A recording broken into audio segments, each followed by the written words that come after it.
Welcome to SUTV Sports Show. I'm Keaton Meekum. And I'm Parker Haney. Southern Utah University's volleyball team recorded the squad's first ever Big Sky tournament win Wednesday night, defeating number 3 seed Montana State University in a 3-2 upset. This win continues a strong campaign for the Thunderbirds, as their 8-7 record gave them their first winning season since 2010. This victory also pushes the T-Birds' win streak to 5 games now, as they prepare to take on the number 2 seed University of Northern Colorado in the semifinals. Pulling off the win is an impressive feat for SUU and was in large part due to the efforts of junior Andriana McKee, who had 13 kills and 8 blocks. Her play in the 5th set pushed Southern Utah over the top, as she seemed to be part of every play. Bridget Chirplet led the Thunderbirds in kills and aces with 14 and 3 respectively, and also pitched in 7 blocks. Corinne Peterson had herself a great night as well, as she finished with 37 assists. SUU was able to win the final set after strong performances from McKee and Triplet, even after a late rally from Montana State. The Thunderbirds now advance to the semifinals for the first time ever in order to play the University of Northern Colorado, who just came off a 3-0 win over Idaho. The match starts at 7 p.m. and can be watched on Pluto TV. SUU football is coming off yet another heartbreaking loss, this time against the University of Idaho Vandals. SUU lost in Moscow 33-32 when the Vandals scored a touchdown with 7 seconds remaining, leaving no time for SUU to come back. All 3 of SUU's losses have been by a combined 4 points. Quarterback Justin Miller continued to impress, throwing for 422 yards, 3 touchdowns, and 2 interceptions. Miller again showed his connection with receiver Brandon Schex, who finished with 3 catches and 126 yards and a touchdown. SUU returns to Cedar this Saturday for an in-state rivalry matchup against the Weber State Wildcats. Kickoff is at 2 p.m. Very great news for SUU basketball fans. Seniors John Knight III and Dre Marine have elected to use their COVID season and return for another year. Because the 2020 season was cut short due to COVID-19, the NCAA granted another year of eligibility to everyone affected, and John Knight and Dre Marine are ready to run things back. John Knight transferred to SUU 2 years ago and has had very successful seasons, including earning second-team All-Conference this past season. Dre Marine came to SUU a 19-year-old freshman and has logged more minutes than any other player in SUU history. He also has over 1,000 career points. Dre and John both started for almost the whole season and each logged an average of 30 minutes per game last year for the T-Birds. Both guards are excited to get back to work and go get a conference tournament championship. SUU women's soccer team went 1-1 last week in 2 games against the Weber State Wildcats up north in Ogden. Last week was the first time that the Thunderbirds have beaten the Wildcats since 2014. The Thunderbird soccer team will next face off against the University of St. Catherine next Monday, April 5th at 11 a.m. here in Cedar City. Our SUU gymnastics team suffered a loss against the number 19 ranked Boise State team Saturday, March 20th, 196.225 to 196.725. The SUU gymnastics team will compete next at the first round of the NCAA Regional Championship tomorrow starting at 1 p.m. at the Maverick Center in Salt Lake City. Our SUU softball team went 0-2 last week in a tournament in Provo, but the team managed to pull out a 12-5 victory on Tuesday in 5 innings. The T-Birds' next game is tomorrow at 12 p.m. in Pocatello, Idaho against the Idaho State University Bengals. Coming up, we'll have some updates for you on March Madness. Stay tuned. What do you think you're doing, Kevin? Was just gonna drive home. There are several warning signs present that you shouldn't be driving. Like hearing voices? Like your text-to-emoji ratio? Oh man, the selfies. Selfie, nailed it. We all have warning signs that let us know that we're probably not okay to drive. Mine is pretending to be your subconscious. Craig, come on man, let's split a ride home.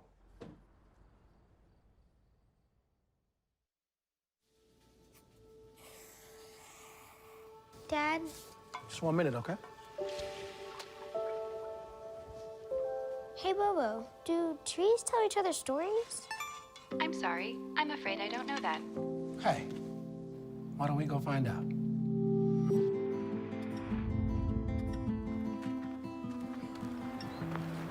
Listen. Do clouds take naps? I couldn't tell you.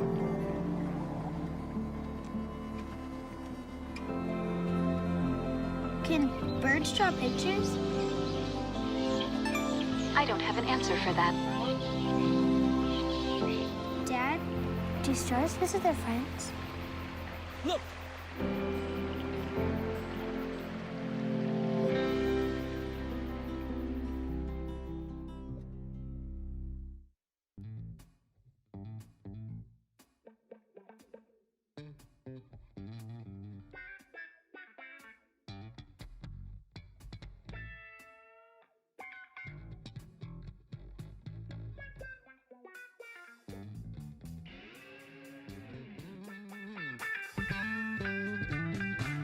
What's your mask say about you? It says you care about others. So mask up and save lives. A legend of the college basketball world has retired today. After 903 career wins, University of North Carolina head coach Roy Williams will hang it up after 48 years as a basketball coach. He coached a total of 33 seasons as a head coach, including 15 at the University of Kansas, where he logged over 400 wins and went to 4 Final Fours.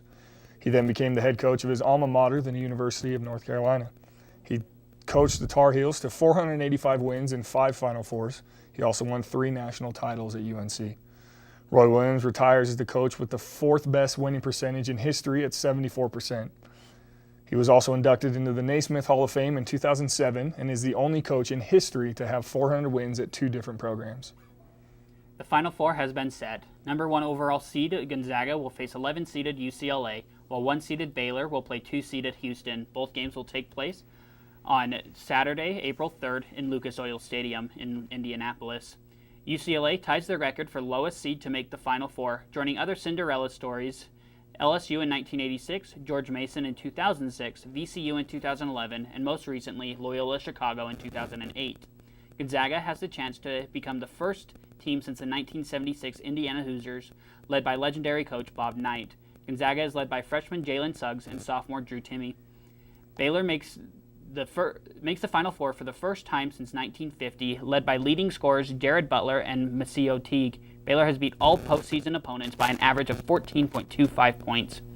Houston makes it for the first time since Phi Slamma Jamma run the campus with NBA legends Hakeem Olajuwon and Clyde Drexler in 1984. Houston is led by transfer guard Quentin Grimes. With this Final Four being set, Gonzaga versus UCLA, Baylor versus Houston, who do you think wins? Who do you think wins it all? I always love the Cinderella, right? I obviously want to say the 11 seed UCLA, but Gonzaga has just been playing so well, and head coach Mark Few is one of the most winningest coach in basketball history, and I just think they're due. They got a bunch of good guys that are going to go, in high rounds in the draft, and I think it's going to be Gonzaga. That's my thinking as well. Women's March Madness is once again being dominated by familiar faces in the Final Four. UConn, South Carolina, Stanford, and Arizona are in, with Arizona being the only team not being a 1 seed coming in as a 3 seed. UConn is led by freshman Paige Beckers, averaging 19.8 points per game. This trip to the Final Four will be the Huskies' 13th straight appearance, going all the way back to 2008. Arizona is the outlier of the 4 teams, being the lowest seed this year, being led by leading scorer Ari McDonald at 20 points per game, while coach Adia Barnes becomes second former WNBA player to coach a team to the Final Four in women's basketball history. South Carolina has been on the rise in the past 10 years, making only their 3rd Final Four since 2015. Led by leading scorer Zia Cook, averaging 15.6 points per game. The Gamecocks game has always been focused on defense, only allowing opposing teams to shoot 36.7% from the field. Stanford has been a common team in the final rounds of Women's March Madness, being in the Final Four 5 times since 2009 and not missing the tournament since 1987. Led by Kiana Williams, shooting 38% from 3. With the women's basketball tournament, not receiving as much attention, I think it's definitely not as popular to see these teams, but it's every year it seems like it's the same. UConn, South Carolina, Stanford. You always have just one outlier team. Right, and if nothing else, it's just UConn. It's Gino Auriemma and the legendary winning streak, and I just love the history of it. So it's going to be fun. Yeah, it is going to be a ton of fun. Sticking with women's basketball tournament, at the beginning of the NCAA women's basketball tournament, Oregon Ducks' Sedona Prince uploaded a video on TikTok of the weight facilities for the men's and women's NCAA tournaments. Here's the video. I got something to show y'all. So for the NCAA March Madness, the biggest tournament in college basketball for women, this is our weight room. Let me show y'all the men's weight room.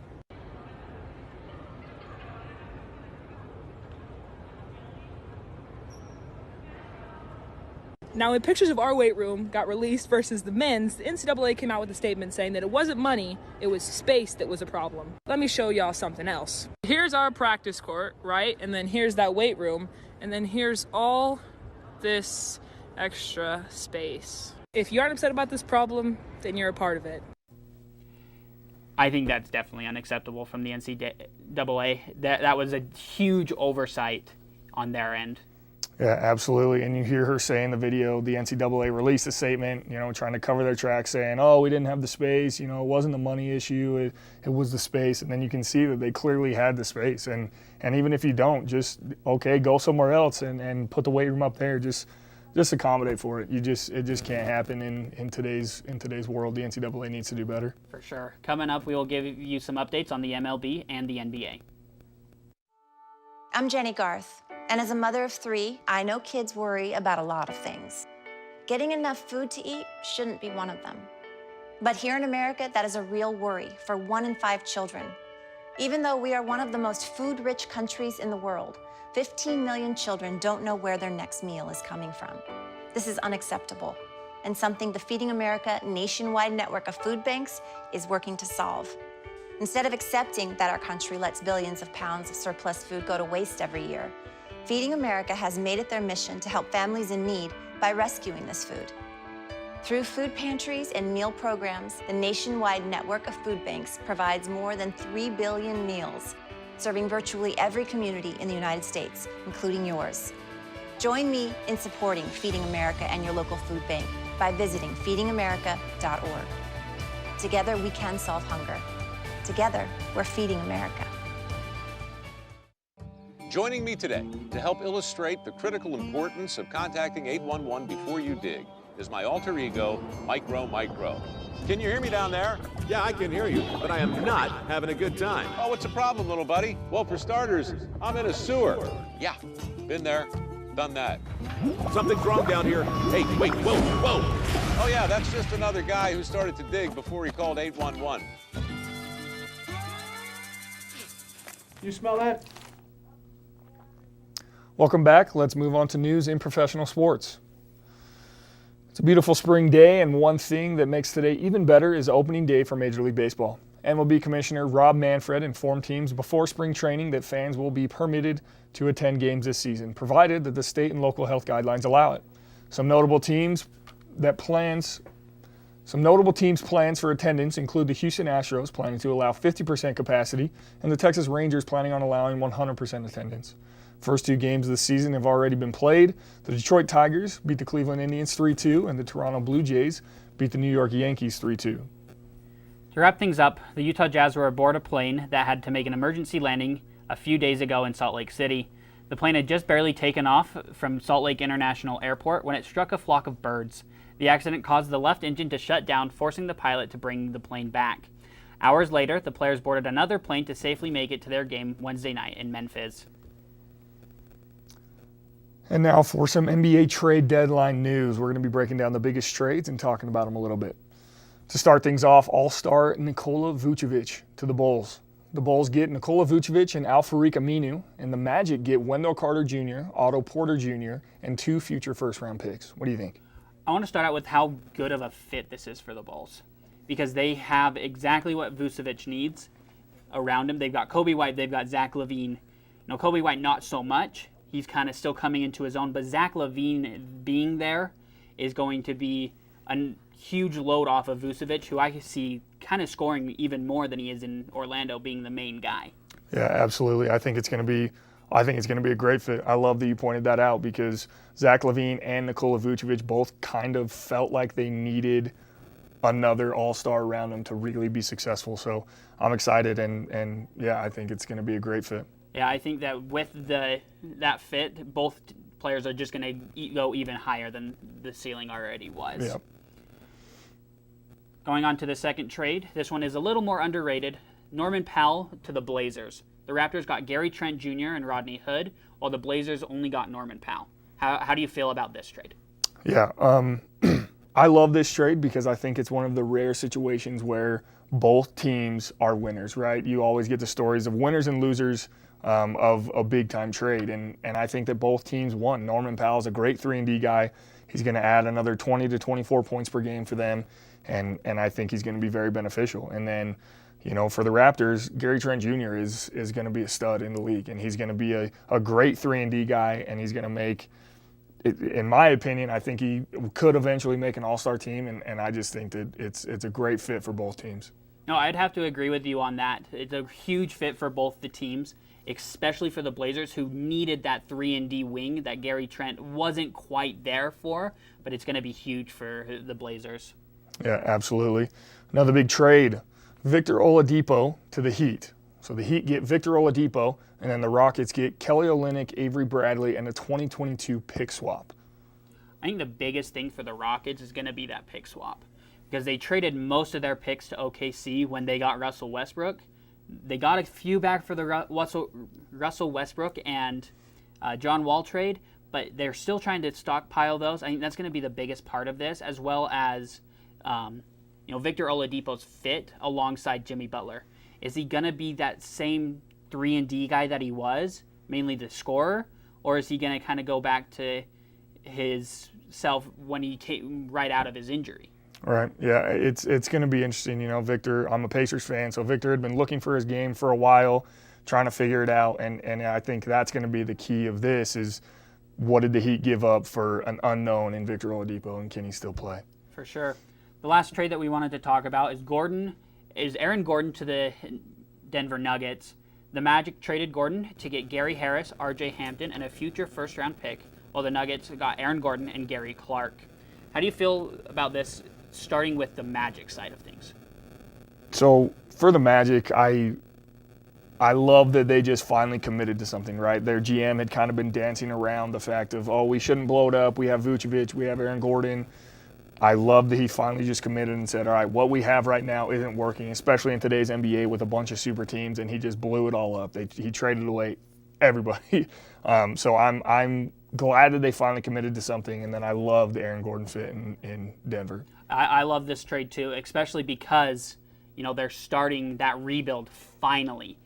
They have those young players, R.J. Hampton, Gary Harris. They've got Wendell Carter coming in, and those firsts all coming in as well. It's going to be huge for the Magic.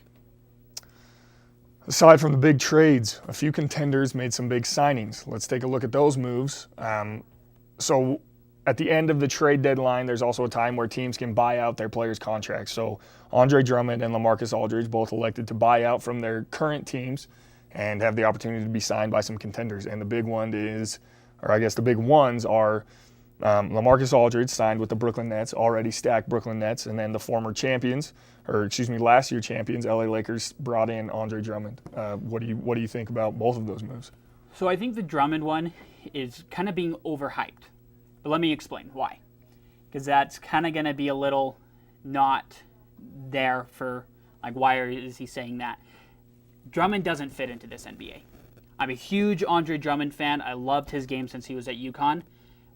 But it doesn't fit. He can't shoot. He has no shot outside of 10 feet. Right. Steph Curry made him invaluable. Exactly.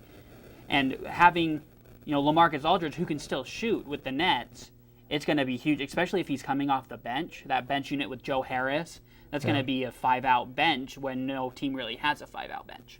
Yeah, it's definitely going to be exciting. My one thing I will say against your Andre Drummond point, and I'm completely with you, he can't guard a 1-2 and he can't shoot the 3, but what he can do is get you 13 rebounds every single game. So I know that he's not very valuable on offense and maybe a little bit on defense, but securing 13 rebounds a game is just going to be big. So another thing that happened during that time was DeMarcus Cousins signed on a 10-day contract with the Los Angeles Clippers. This is his second team this year, and I think 5th team in the past 3. Yeah, I actually just saw a stat the other day that he has now played for every California NBA team. I'm sad for him. He's just a big old body, and it's just hard for him to stay healthy. I personally loved DeMarcus Cousins games when he was with the Sacramento Kings and he was handing out 50 pieces left and right. I loved it. I loved the way that he moved. I loved the way that he could shoot the ball. He was like, in my opinion, Joel Embiid before Joel Embiid came in and started dominating the league. So obviously it's hard coming from an ACL and then an Achilles, then ACL, and I just hope that he can get healthy and maybe he can add something to the Clippers, but we'll see. Yeah, I was very shocked earlier this year when he was released from the Rockets because he was playing so well with them and then got released out of nowhere. I think his attitude has improved. It's just that injury that he needs to keep under control. Be sure to stay tuned and watch our This or That section coming up next.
talking.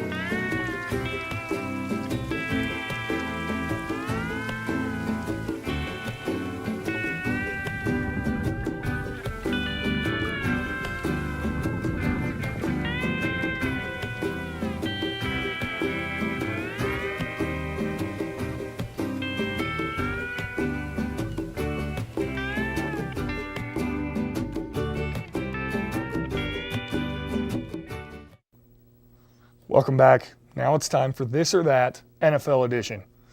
Which do-it-all running back in their prime, before injuries, would you rather have, Alvin Kamara or Christian McCaffrey? I think Christian McCaffrey for sure. For me, he was the original receiving back. I mean, yeah, you had other guys in the past, but he was the original receiving back, all-purpose, do-it-all back, who wasn't scared to go block a guy as well as go catch a 50-yard Hail Mary. Yeah. Yeah, we were definitely seeing running backs with an uncanny ability to catch these passes. You know what I mean? Oftentimes it's like you don't want to throw to the running back because they're going to drop, they're not supposed to catch balls like that. But Christian McCaffrey and Alvin Kamara have both done a great job. So, yeah, that one's a tough one. For sure, I definitely think that Christian McCaffrey has the edge in my eyes just because he was the first. I'm a big, history guy. And sure. The first guy for me, was Christian McCaffrey. Right, but Alvin Kamara did perfect it. So. Yeah. All right, going from running back to quarterback. You're at the end of the game, you need a 60-yard Hail Mary. You've got one quarterback to make it. Do you take Patrick Mahomes or Aaron Rodgers? Aaron Rodgers every day of the week. Aaron Rodgers has, don't fact check me on this, I believe he has 4 game-winning or game-tying Hail Mary passes, and that's just unheard of for any quarterback ever. I know he had 2 against the Cardinals, fourth quarter to tie it, as well as overtime in the exact same game in the playoffs, no doubt, in 2016 or 15? And then I know he had 1 against the Lions. And he had 1 against the Seahawks. 1 against the Seahawks, so right around 4. Yep. And one of them, I think it was against the Lions, where he's literally getting pulled down, and he can still make that 60-yard pass. So I'm with you on that one. Aaron Rodgers, well, we know that Patrick Mahomes has a stronger arm. We see him overthrow at times. Yeah. But Aaron Rodgers is that pinpoint passer. Yeah, now if it was 15 seconds, 30 seconds, and I need a quarterback to get me down the field and score, that's a different story. I may go with Patrick Mahomes on that one. For sure, same here. And now to wide receivers. Stephon Diggs led the NFL in receiving yards last year, while Davante Adams led the league in touchdowns. Who's the better receiver? That one I can't put an answer to because they're both in their own set, like in their own receiving type, the best. Yeah. Davante Adams is that big, fast wide receiver who will go up and high point the ball. While Stephon Diggs, he'll get you those slant routes and get you 25 yards after the slant. Yeah. So I think it comes to the situation. I want Davante Adams in the end when you need a big Hail Mary, especially with Aaron Rodgers going back. But you want Stephon Diggs when you need to drive down the field. Yeah, absolutely. It's a very tough decision. Like you were saying, just both great receivers in their own right. Davante Adams kind of got a lot of cheap touchdowns there, just 2-3 yard touchdowns. But yeah, both receivers just great. Transitioning over to defense, TJ Watt just finished second in Defensive Player of the Year voting, while his older brother JJ Watt just signed to a new team for a fresh start in Arizona. Who will have more sacks this year? This one's a tough one, but in my opinion, I'm going to go with TJ Watt just because I think that TJ Watt is just in the ripe of his prime right now. Now, the Steelers did lose a lot of their defensive backs and a lot of other defensive linemen. They were way over the salary cap, but I think that TJ Watt just wreaks havoc, and JJ Watt, dealing with some injuries, this and that, and a new system too. Like that can't be, undervalued. But yeah, I think TJ Watt is going to have more sacks this upcoming season. I'd have to go with TJ Watt as well, but for a different reason. System. The Pittsburgh Steelers run that 3-4 hybrid, and TJ Watt gets in there. He's that outside rusher, and it's going to be, he's going to get in there every single time. Yeah. Now for SUU's Mail Time segment, 2 questions. Starting off, SUU men's basketball. Who pulls off the short shorts better, Harrison Butler or John Knight III? Yeah. The iconic short shorts. I got to go with Harry on this one. Harry kind of started the trend, and then John Knight adapted to it. So, yeah, I'm going to go with Harrison. And I love that he won't tell anybody his secret of how he keeps them so high. He took over an Instagram account one time, and somebody asked him, how do you keep your shorts rolled up? And he just said it's a secret. So, yeah, I'm going to have to go with Harrison. I'd have to go with Harrison as well. Just like I said, he's the original that did it here at SUU. But I love how it's coming back. The short shorts are coming back from the Fab Five who had the baggy shorts. Second question. Who would you rather have, long-haired Mason Fawcett or short-haired Mason Fawcett? So, going off of stats and kind of playability, short-haired has played better. He's had a bigger role on the team here at SUU. Even Coach Simon said, if I had 5 Mason Fawcett's, I'd be a happy guy. Yeah, that is true. But long-haired Mason Fawcett was younger. So, had more potential. I think that both are great players, and I 100% agree with Todd Simon. Mason just does all the dirty work. He gets rebounds, he gets putbacks, he does all the dirty work. So if you could have 5 Mason Fawcett's on the floor, he'd be in great shape. I think he'd go undefeated. You would too. Now let's do our prediction maker segment. For the NBA, let's predict the major awards. MVP, who do you got? This is a tough one. I think it's going to come down to the end of the year, and there's not going to be one obvious choice, which is rare, right? There's usually an MVP like halfway through the season, and everybody knows who it is, but Embiid went down, LeBron went down, and now, in my opinion, it's a battle between Damian Lillard and Nikola Jokic, and I think it could come down to just whoever teams places higher in seeding. Yeah, I think that will definitely come down to that as well. I definitely see it right now between Dame and the Joker. But I think Jokic got it because of his all-around play. Dame's there to score. He's there, doesn't get many assists. I think he's averaging 7, which is his career high, but he's not there to pass. Jokic is there for everything. Yeah, very true. Who do you think is winning Defensive Player of the Year? This one's kind of the tougher one to gauge.